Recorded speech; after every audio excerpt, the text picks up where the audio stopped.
هاي جايز، ازيكم عاملين ايه؟ يا رب تكونوا تمام. رجعت لكم فيديو جديد. الفيديو النهارده انطلب مني بشكل كبير جدا، انطلب مني لرابع مره، وانا ما كنتش متخيله ان السلسله دي هتعجبكم قوي كده.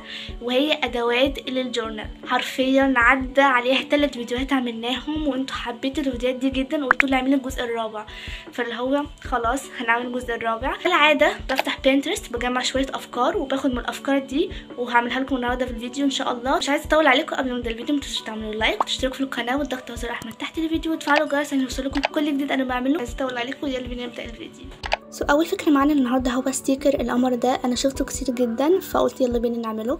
اول حاجه هستخدم ورق سكتش رسمه بتاعي، هو ورق يكون سميك وتقيل عشان يقدر يستحمل معانا الوان الميه، لان احنا في الفيديو دي هنستخدم الوان ميه.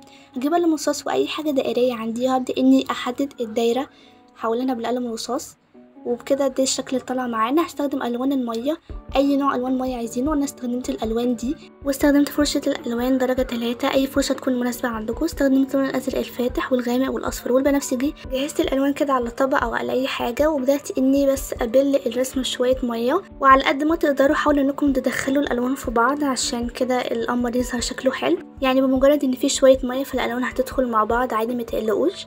وهكمل الرسم بالطريقه دي. ده شكل القمر بعد ما خلصناه هقصه، بس هي دي النتيجة. الفكرة التانية هعمل الورقة البني دي، تقدري تكتبي فيها اي حاجة كستيكي نوت.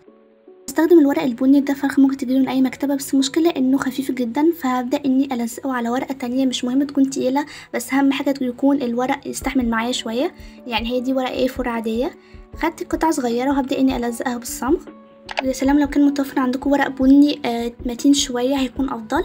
هبدا اني اسوي بس كده الورقه واخد منها مستطيل او الحجم اللي احنا عايزينه بالشكل ده. فشايفين الورقه بقت متينه شويه ومستحمله معايا. هستخدم لون البني او الاسود زي ما انتم حابين. استخدمت البني وعملت خطوط كده صغيره على حواف الورقه، وبس هي دي النتيجه. الفكرة التالتة كان شريط فيديو كده. ستيكر ده شفته منتشر جدا فيلا بينا نعمله. هستخدم ورقة بيضة مستطيلة، مش مهم تكون تقيلة او خفيفة عادي.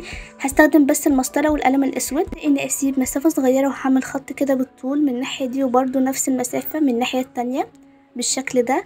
وهبدأ اني اسيب مسافة مربع واعمل خط عريض، خطوط عريضة بالشكل ده كده.